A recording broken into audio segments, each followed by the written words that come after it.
Assalamualaikum warahmatullahi wabarakatuh. Alhamdulillahirabbil alamin. Alhamdulillahi wala ilaha illallah. Alhamdulillahi wala haula wala quwata illa billah. Allahumma sholli ala Muhammad wa ala ali Muhammad. Hasbunallahu wa ni'mal wakil, ni'mal maula wa ni'man nasir, ya jal jalali wal ikram. Insyaallah pada kesempatan kali ini saya akan membahas tentang mitos bulan Safar dan tradisi Rebo Wekasan. Selamat menyimak dan semoga bermanfaat. Saudara-saudaraku yang baik hati, bulan Safar merupakan bulan kedua dalam kalender Hijriah setelah bulan Muharram. Di balik penamaan bulan Safar ada alasan khusus, sebagaimana disampaikan oleh Imam Abul Fida Ismail bin Umar Ad-Dimishqi, atau yang lebih kita kenal dengan nama Imam Ibnu Katsir, yang wafat tahun 774 Hijriah. Di balik penamaan bulan Safar tidak lepas dari keadaan orang Arab zaman dahulu pada bulan ini. Safar yang memiliki arti sepi atau sunyi, sesuai dengan keadaan masyarakat Arab yang selalu sepi pada bulan Safar. Sepi dalam arti senyapnya rumah-rumah mereka karena orang-orang keluar meninggalkan rumah untuk perang dan bepergian. Imam Ibnu Katsir menjelaskan, Safar dinamakan dengan nama tersebut karena sepinya rumah-rumah mereka dari mereka ketika mereka keluar untuk perang dan bepergian. Silakan baca kitab Tafsir Ibnu Katsir karya Ibnu Katsir juz 4 halaman 146. Selain itu, Ibnu Manjur yang wafat tahun 771 Hijriah menyampaikan alasan yang lebih banyak tentang hal ini. Menurutnya, ada beberapa alasan mendasar di balik penamaan bulan Safar, di antaranya yang pertama yaitu sebagaimana penjelasan dari Ibnu Katsir tersebut di atas. Yang kedua, orang Arab memiliki kebiasaan memanen semua tanaman yang mereka tanam dan mengosongkan tanah-tanah mereka dari tanaman pada bulan Safar. Dan yang ketiga, pada bulan Safar, orang Arab memiliki kebiasaan memerangi setiap kabilah yang datang, sehingga kabilah-kabilah tersebut harus pergi tanpa bekal atau kosong, karena mereka tinggalkan akibat rasa takut pada serangan orang Arab. Silakan baca kitab Lisanul Arab karya Muhammad Al-Ansori juz 4 halaman 460. Saudara-saudaraku yang baik hati, sebagaimana kita ketahui, banyak orang beranggapan dan bahkan ada yang meyakini bahwa pada bulan Safar akan terjadi musibah yang luar biasa dan akan terjadi cobaan melebihi bulan-bulan lainnya. Dalam hal ini, Ibnu Rajab Al-Hanbali yang wafat tahun 795 Hijriah mengatakan, bulan Safar dan bulan lainnya tidak memiliki perbedaan sama sekali. Menurutnya, sebagaimana dalam bulan lain, dalam bulan Safar dapat terjadi keburukan dan kebaikan. Dengan kata lain, tidak boleh menganggap bulan Safar diyakini sebagai bulan yang dipenuhi dengan kejelekan dan musibah. Beliau menegaskan, adapun mengkhususkan kesialan dengan suatu zaman tertentu, bukan zaman yang lain, seperti mengkhususkan bulan Safar atau bulan lainnya, maka hal ini tidak benar. Ibnu Rajab tidak membenarkan keyakinan seperti itu, sebab semua bulan, semua zaman dan tahun merupakan makhluk Allah Subhanahu wa Ta'ala yang di dalamnya bisa saja terjadi suatu kesialan, bencana dan musibah. Maka sangat tidak logis jika musibah hanya dikhususkan pada bulan Safar dan meniadakannya pada bulan-bulan lainnya. Lebih tegas lagi, Ibnu Rajab menyatakan, barometer atau tolok ukur dari baik dan tidaknya suatu zaman tidak dilihat dari kejadian-kejadian yang terjadi di dalamnya. Menurutnya, semua zaman yang di dalamnya semua orang mukmin menyibukkan diri dengan kebaikan, maka zaman tersebut adalah zaman yang diberkahi. Sebagaimana demikian pula sebaliknya. Nah, lebih lanjut Ibnu Rajab berkata, setiap zaman yang orang mukmin menyibukkan dirinya dengan ketaatan kepada Allah, maka merupakan zaman yang diberkahi. Dan setiap zaman di mana orang mukmin menyibukkan dirinya dengan bermaksiat atau kemaksiatan kepada Allah Subhanahu wa taala, maka itu merupakan zaman kesialan atau tidak diberkahi. Silakan baca kitab Lataiful Ma'arif karya Zainuddin Abdurrahman bin Ahmad bin Rajab Al-Baghdadi Ad-Dimishqi, cetakan pertama tahun 2004 halaman 81. Saudara-saudaraku yang baik hati, dari penjelasan di atas dapat disimpulkan bahwa penyebab suatu zaman tidak diberkahi oleh Allah Subhanahu wa taala adalah dikarenakan banyaknya kemaksiatan yang dilakukan manusia. Begitu juga penyebab suatu zaman bisa diberkahi apabila di dalamnya orang sibuk dengan melakukan ketaatan dan kebaikan. Karenanya sangat wajar jika pada penjelasan di atas Ibnu Rajab menolak anggapan atau keyakinan bahwa bulan Safar dianggap sebagai bulan kesialan yang di dalamnya tidak ada keberkahan sama sekali.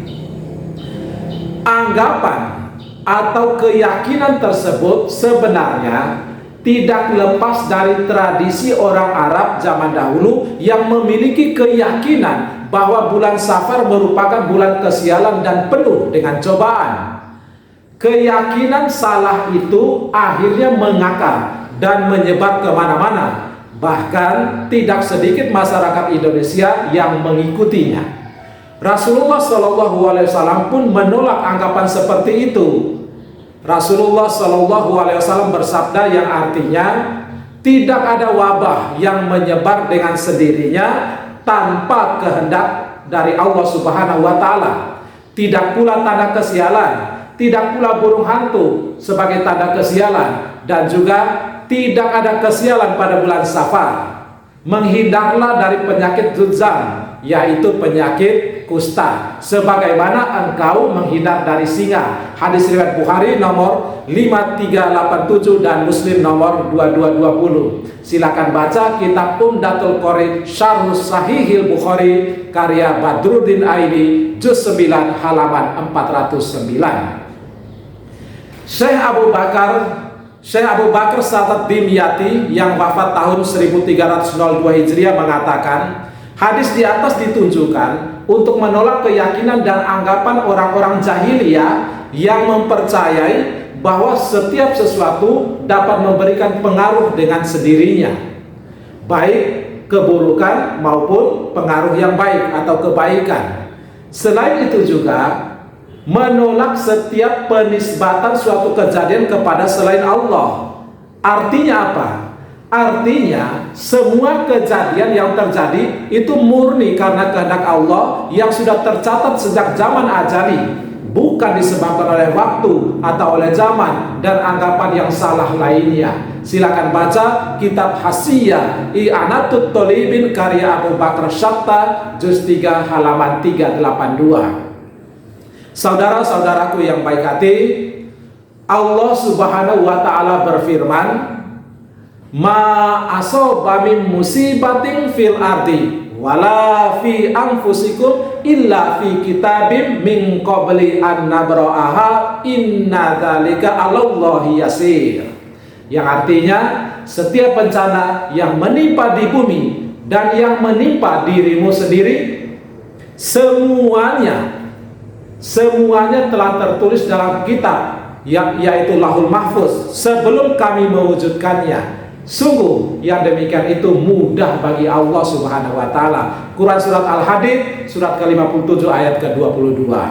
Di dalam tafsir Kementerian Agama Republik Indonesia dijelaskan, ayat ini menerangkan bahwa semua bencana dan malapetaka yang menimpa di permukaan bumi seperti gempa bumi, banjir, dan bencana alam yang lainnya, serta bencana yang menimpa pada diri manusia seperti kecelakaan, penyakit, dan sebagainya, itu telah ditetapkan akan terjadi sebelumnya dan tertulis di Lauhul Mahfuz.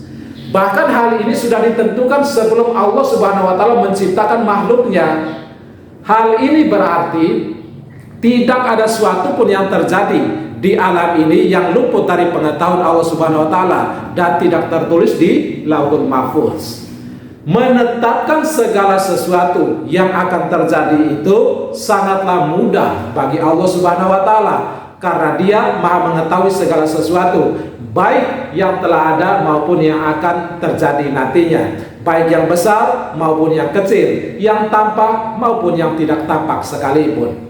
Ayat ini juga menjadi pengingat bagi kita yang masih percaya kepada tenung, sihir, menanyakan sesuatu yang akan terjadi kepada dukun atau tukang ramal dan sejenisnya, untuk hanya percaya kepada Allah saja, karena hanyalah Dia yang menentukan segala sesuatu. Kita umat Islam telah diperintahkan untuk mempercayai 6 hal yang ada di dalam rukun iman, termasuk di dalamnya adalah iman atau percaya kepada qada dan qadar. Kita wajib percaya bahwa sejak zaman ajali segala sesuatu yang telah terjadi dan yang akan terjadi itu telah ditentukan dan ditetapkan oleh Allah Subhanahu wa taala. Nasib baik dan nasib buruk kita semua sudah diatur dan kita tidak dapat untuk mengetahui rahasia Allah Subhanahu wa taala. Saudara-saudaraku yang baik hati, Habib Abu Bakar Al-Adni di dalam salah satu kesempatan mengatakan ada beberapa bukti atau peristiwa yang menolak keyakinan masyarakat jahiliyah atas keyakinannya yang menganggap bahwa bulan Safar merupakan bulan kesialan. Yang pertama, Rasulullah Shallallahu Alaihi Wasallam melangsungkan pernikahan dengan Sayyidah Khadijah pada bulan Safar. Yang kedua, pernikahan antara Sayyidina Ali bin Abi Thalib dengan Sayyidah Fatimah Az-Zahra juga terjadi di bulan Safar. Yang ketiga, hijrah Rasulullah SAW dari Mekah ke Madinah juga terjadi pada bulan Safar. Yang keempat, perang pertama yaitu perang Abawat terjadi juga pada bulan Safar, di mana umat Islam saat itu justru mendapatkan kemenangan telak atas kaum kafir. Dan yang kelima, pada bulan Safar juga terjadi peperangan hebat yaitu perang Khaybar dan kemenangan diraih oleh umat Islam. Silakan baca kitab Manzumatu Syahril Atsal fi Mawarada an Syahri Safar karya Abu Bakar Al-Adni halaman 9. Saudara-saudaraku yang baik hati, selanjutnya saya akan menjelaskan tentang hukum Islam mengenai tradisi Rebo Wekasan. Nah, Rebo Wekasan itu menjadi salah satu tradisi yang masih berkembang sampai sekarang di kalangan masyarakat Jawa dan beberapa daerah lainnya seperti di Madura, di Sunda, di Sumatera. Nah, Rebo Wekasan itu diartikan sebagai hari Rabu terakhir di bulan Safar yang biasanya diisi dengan beberapa kegiatan yang tujuan utamanya adalah untuk menolak bala atau kesialan. Nah, bagaimana pandangan Islam terhadap tradisi ini? Dan apakah ada dalil naklinya tentang tradisi Rebo Wekasan? Salah satu alasan pada bulan Safar diadakan tradisi Rebo Wekasan adalah karena sebagian masyarakat sejak dahulu mempercayai bahwa pada bulan Safar itu diturunkan 320.000 cobaan kepada manusia. Dikutip dari buku Kitab Doa-Doa Tolak Bala karya Siti Nur Aidah dan tim penerbit KBM tahun 2021 halaman 18, di situ dikatakan bahwa bulan Safar adalah bulan yang identik dengan cuaca pancaroba atau cuaca yang tidak menentu dan kurang baik. Oleh karena itu, dipercayai bahwa dengan mengadakan tradisi Rebo Wekasan maka bisa menolak bala atau bencana yang ada di daerah mereka. Tradisi Rebo Wekasan itu bermula dari anjuran Syekh Ahmad bin Umar Ad-Dairobi yang wafat tahun 1151 Hijriah di dalam kitab Mujarobat Ad-Dairobi. Anjuran yang serupa juga dimuat di dalam kitab Al-Jawahir Al-Khoms karya Syekh Muhammad bin Khotiruddin Al-Athar yang wafat tahun 970 Hijriah, dan juga di dalam kitab Hasyiah As-Siti. Saudara-saudaraku yang baik hati, memang terdapat hadis dhaif atau hadis lemah yang tidak memenuhi syarat kesahihan hadis tentang bulan Safar, yakni dari Ibnu Abbas radhiyallahu anhu bahwa Nabi SAW bersabda yang artinya Rabu terakhir dalam sebulan adalah hari terjadinya naas yang terus menerus. Hadis riwayat Al-Waqi dalam kitab Al-Ghurab, Ibnu Mardawai di dalam kitab At-Tafsir, dan Al-Khatib Al-Baghdadi. Namun karena sanad hadis ini dhaif atau lemah, maka kita tidak bisa menjadikannya sebagai pegangan. Selain itu, di dalam hadis tersebut juga tidak dijelaskan mengenai hukumnya, karena hanya merupakan sebuah peringatan. Oleh karena itu, boleh dikatakan dengan hakul yakin bahwa tradisi Rebo Wekasan termasuk dalam perkara bid'ah yang lebih utama untuk kita tinggalkan. Nah, saudara-saudaraku yang baik hati, coba mari kita bersama-sama menyimak hadis-hadis berikut ini. Yang pertama, dari Ummul Mukminin Aisyah radhiyallahu anha, ia berkata bahwa Rasulullah Shallallahu alaihi wasallam bersabda yang artinya, barang siapa membuat suatu perkara baru dalam agama kami ini yang tidak ada asalnya, maka perkara tersebut tertolak. Hadis riwayat Bukhari nomor 20. Di dalam riwayat Muslim disebutkan, man amila amalan laisa alaihi amruna fahuwa rad, yang artinya barang siapa melakukan suatu amalan yang bukan ajaran kami, maka amalan tersebut tertolak. Hadis riwayat Muslim nomor 1718. Dan dalam hadis lainnya, Nabi Shallallahu alaihi wasallam bersabda yang artinya, aku akan mendahului kalian di al-haud atau telaga. Ditampakkan di hadapanku beberapa orang di antara kalian. Ketika aku akan mengambilkan minuman untuk mereka dari telaga Al-Haud ini, mereka dijauhkan dariku. Aku lantas berkata, wahai Rabbku, ini adalah umatku. Lalu Allah Subhanahu wa taala berfirman, engkau sebenarnya tidak mengetahui bid'ah yang mereka buat sesudahmu. Hadis riwayat Bukhari nomor 749 dari Abu Wail dari Abdullah. Dalam riwayat lain dikatakan yang artinya, wahai Rabbku, mereka betul-betul pengikutku.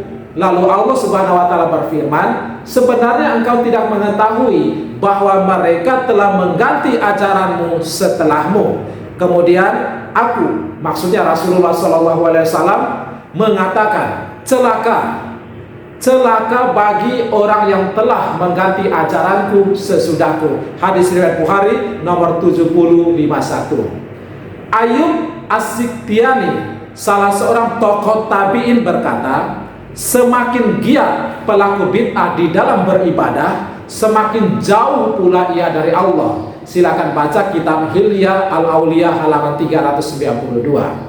Saudara-saudaraku yang baik hati, demikianlah pembahasan saya tentang mitos di bulan Safar dan tradisi Rebo Wekasan. Semoga Allah Subhanahu wa taala senantiasa menolong kita dalam ketaatan kepadanya dan menjaga kita dari perilaku bid'ah dan dari segala keburukan dan kejahatan, baik yang datangnya dari golongan manusia maupun juga yang berasal dari golongan jin. Akhirul kalam, subhanakallahumma wa bihamdika asyhadu an la ilaha illa anta astaghfiruka wa atubu ilaik. Barakallahu fina, semoga Allah memberkahi kita semua. Sahalallahu lana khairan haitsu ma kunna. Semoga Allah memudahkan kita di dalam kebaikan dimanapun kita berada. Amin ya rabbal alamin. Wassalamualaikum warahmatullahi wabarakatuh.